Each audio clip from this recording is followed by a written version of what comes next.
오늘 우리는 역사상 가장 극적이고도 비극적인 관계 중 하나인 스토아 철학자 세네카와 로마의 황제 네로의 이야기를 깊이 있게 탐구해 보고자 합니다. 이는 단순히 한 스승과 제자의 이야기가 아닙니다. 이것은 지혜가 과연 절대 권력을 선하게 이끌 수 있는가에 대한 장엄하고도 처절한 철학적 실험이었습니다. 이들의 관계를 통해 우리는 권력의 본질을 마주하게 됩니다. 인간의 도덕적 한계를 보게 됩니다. 그리고 이상과 현실의 비극적 괴리를 목도하게 될 것입니다. 이야기의 시작은 희망으로 가득 차 있었습니다. 루키우스 안나이우스 세네카는 당대 최고의 지성이었습니다. 그는 저명한 스토아 철학자였습니다.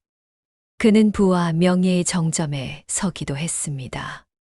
동시에 정치적 모함으로 8년간의 고통스러운 유배 생활을 겪기도 했습니다. 이 경험을 통해 인간 존재의 연약함을 깨달았습니다. 그리고 덕의 중요성을 뼛속 깊이 성찰한 인물이었습니다. 그의 철학의 핵심은 명확했습니다. 감정과 욕망의 노예가 되지 않는 것입니다. 이성을 통해 평온한 마음의 상태에 이르는 것입니다. 그 상태를 스토아 철학에서는 아파테이아라고 부릅니다.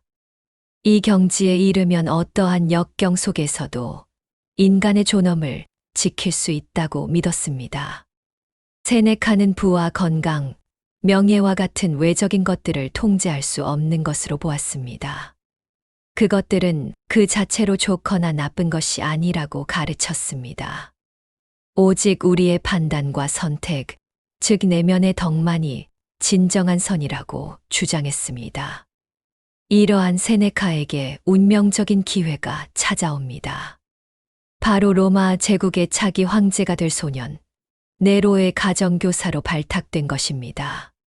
당시 네로는 유능한 군인이었던 아버지, 도미티우스, 아헤노바르부스와 야심가였던 어머니, 소 아그리피나 사이에서 태어났습니다. 그는 아직은 백지 같은 소년이었습니다. 아그리피나는 자신의 아들을 황제로 만들기 위해 모든 수단을 동원했습니다. 그녀는 당대 최고의 스승인 세네카를 코르시카 유배지에서 불러들였습니다. 그리고 아들의 교육을 그에게 맡겼습니다. 세네카에게 있어 이는 자신의 철학적 이상을 현실 정치에서 구현할 절호의 기회였습니다. 그는 플라톤이 국가에서 꿈꾸었던 철인 군주를 떠올렸을 것입니다. 자신의 손으로 이상적인 군주를 빚어내고자 했습니다. 로마의 정의롭고 현명한 통치를 선사하겠다는 원대한 포부를 품었습니다. 그는 네로가 올바른 이성을 통해 제국을 다스린다면 로마는 역사상 가장 위대한 번영을 누릴 것이라 믿었습니다. 세네카는 어린 네로에게 수사학과 철학, 그리고 문학을 가르쳤습니다. 그는 이성적이고 절제된 군주의 길을 끊임없이 제시했습니다. 그는 네로를 위해 자비에 관하여라는 제목의 저술을 집필했습니다.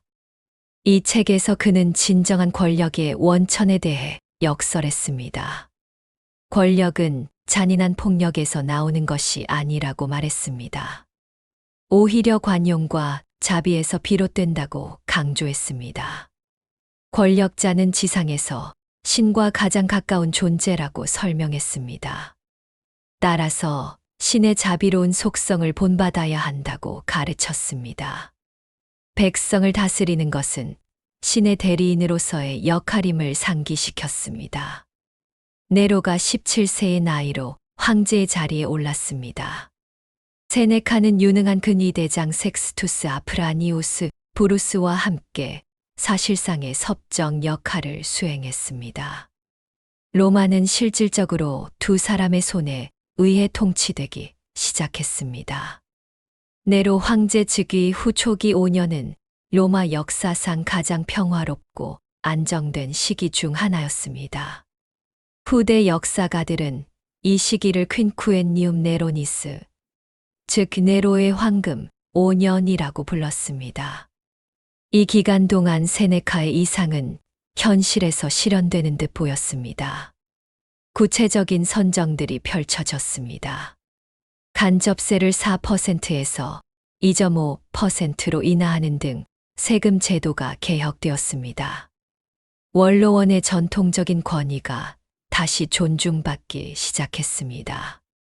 속주민에 대한 총독들의 무자비한 착취가 줄어들었습니다. 사법제도는 공정하게 운영되었고 부패한 관리들은 처벌받았습니다. 로마 시민들은 유능한 철학자의 보좌를 받는 젊은 황제에게 아낌없는 찬사를 보냈습니다. 지혜가 권력을 이끄는 세네카의 철학적 실험은 성공하는 것처럼 보였습니다. 모든 것이 순조롭게 흘러가는 듯 했습니다. 하지만 권력이라는 달콤한 독은 서서히 젊은 황제의 영혼을 잠식하기 시작했습니다. 네로는 점차 자신에게 충고하고 가르치려 드는 스승 세네카를 불편하게 느꼈습니다. 그리고 사사건건 간섭하는 어머니 아그리피나를 귀찮은 존재로 여기게 되었습니다. 그는 황제로서의 통치보다는 자신의 예술적 재능을 뽐내고 싶어 했습니다. 대중 앞에서 노래를 부르고 시를 낭송하며 전차 경주에 직접 참여하고 싶어 했습니다. 무한한 권력을 자신의 쾌락을 위해 마음껏 휘두르고 싶은 유혹에 사로잡혔습니다. 이러한 변화의 결정적인 계기는 바로 어머니 아그리피나의 암살 사건이었습니다. 아그리피나는 아들의 일탈을 꾸짖고 그의 권력에 계속해서 영향력을 행사하려 했습니다. 네로는 자신의 권력에 가장 큰 위협이 된다고 판단했습니다. 결국 그는 인륜을 저버리고 어머니를 살해하기로 끔찍한 결심을 합니다. 그는 처음에는 지붕이 무너지는 배를 만들어 사고사로 위장하려 했으나 실패했습니다. 결국 자객을 보내 직접적으로 어머니를 살해했습니다. 이 지점에서 세네카는 일생일대의 도덕적 딜레마에 직면합니다. 스승으로서 그리고 스토아 철학자로서 그는 마땅히 제자의 끔찍한 폐륜을 막아야 했습니다. 그리고 그의 죄를 만천하에 꾸짖어야 했습니다. 하지만 그는 그러지 못했습니다. 오히려 그는 네로의 존속사례를 정당화하는 역할을 맡게 되었습니다. 아그리피나가 먼저 황제를 암살하려 했다는 거짓 명분을 만들었습니다. 그리고 원로원에 이 사실을 보고하며 네로의 행동을 옹호했습니다. 이는 그의 철학에 대한 명백한 배반이었습니다. 그가 평생 가르쳐 온 덕과 이성의 정면으로 위배되는 행동이었습니다. 그는 왜 이런 선택을 했을까요? 아마도 그는 네로가 완전히 통제불능의 폭군으로 폭주하는 것을 막으려 했을지 모릅니다. 로마가 더 큰 혼란에 빠지는 것을 피하기 위한 차악을 선택했다고 스스로를 변호했을지 모릅니다. 이미 벌어진 일을 되돌릴 수는 없었습니다. 그렇다면 어떻게든 네로의 곁에 남아 그의 광기를 최소화하는 것이 자신의 마지막 책무라고 생각했을 수도 있습니다. 그러나 이 사건은 세네카의 영향력이 급격히 쇠퇴하는 전환점이 되었습니다. 한 번 도덕적 선을 넘어선 네로는 거침이 없었습니다. 근위 대장 브루스가 사망하자 세네카의 정치적 입지는 더욱 좁아졌습니다. 네로는 스승의 가르침을 비웃기라도 하듯 행동했습니다. 그는 대중 앞에서 배우처럼 연기를 하고 노래를 부르는 등 황제의 품위를 손상시키는 기행을 일삼았습니다. 도무스 아우레아, 즉 황금 궁전이라는 거대한 궁전을 짓기 위해 대규모 토목 공사를 벌였습니다. 이로 인해 국고는 빠르게 낭비되었습니다. 서기 64년 로마의 대화재가 발생했습니다. 열흘 동안 도시의 상당 부분이 불탔습니다.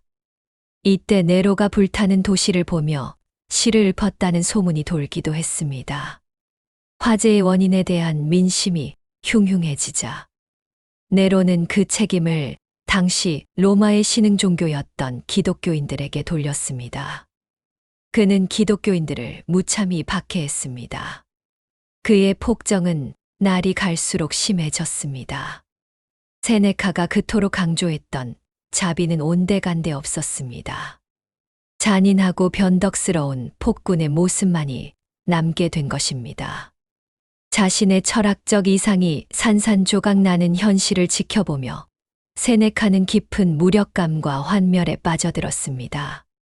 그가 네로에게 보냈던 수많은 편지와 저술 속의 고결한 가르침들은 공허한 메아리가 되어버렸습니다.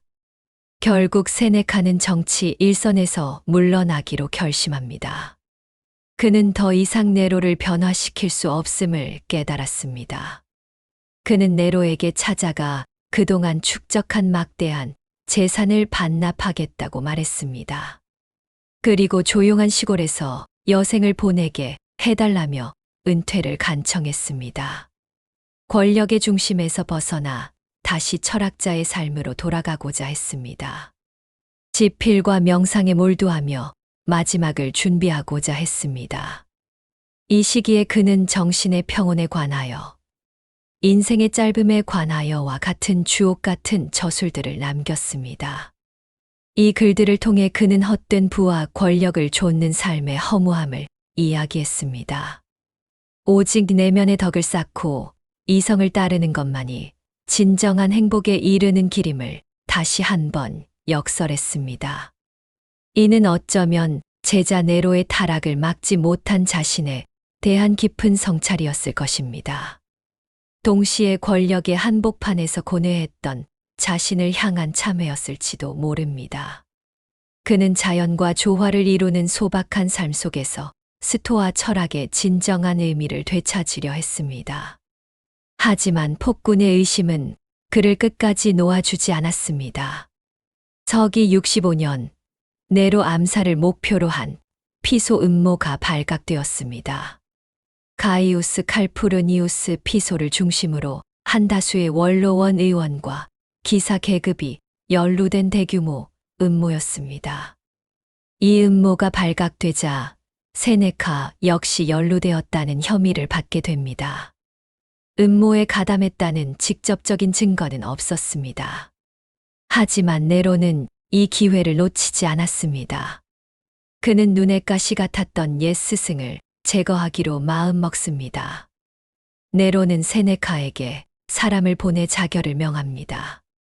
로마의 귀족에게 내려지는 그나마 명예를 지켜주는 형태의 사형 선고였습니다. 스승이 제자에게 죽음을 명령하는 비극적인 순간이었습니다. 죽음의 명령 앞에서 세네카는 조금도 흔들리지 않았습니다. 그는 스토아 철학자다운 의연하고도 품위 있는 태도를 보여주었습니다. 그는 슬픔에 잠겨 통곡하는 아내 파울리나와 친구들을 위로했습니다. 우리는 오래전부터 운명의 잔인함을 예상하고 있지 않았는가 라고 말하며 동요하지 말 것을 당부했습니다. 그는 평생에 걸쳐 철학을 통해 죽음을 사유했습니다. 죽음은 자연의 일부이며 두려워할 대상이 아니라고 가르쳤습니다. 이제 자신의 삶으로 그 가르침을 증명해야 할 시간이 왔음을 직감했습니다.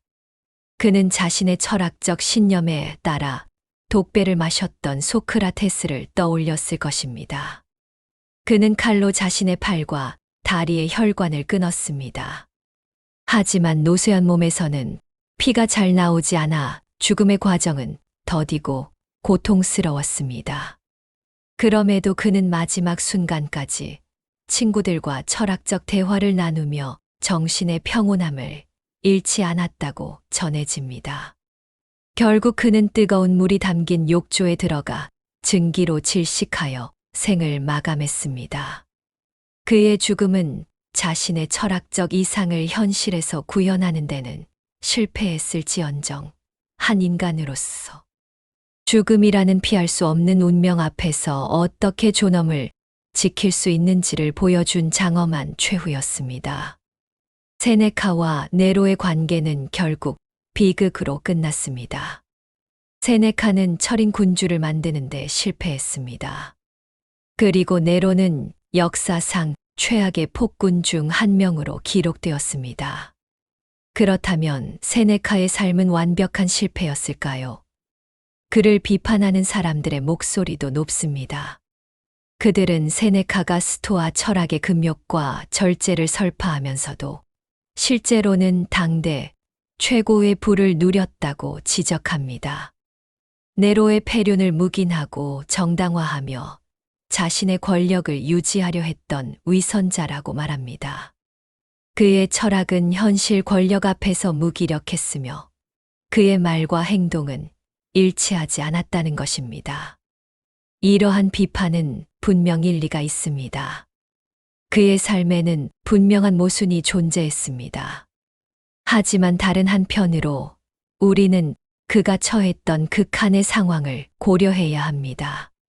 그는 언제든 목숨을 잃을 수 있는 절대 권력자의 곁에 있었습니다.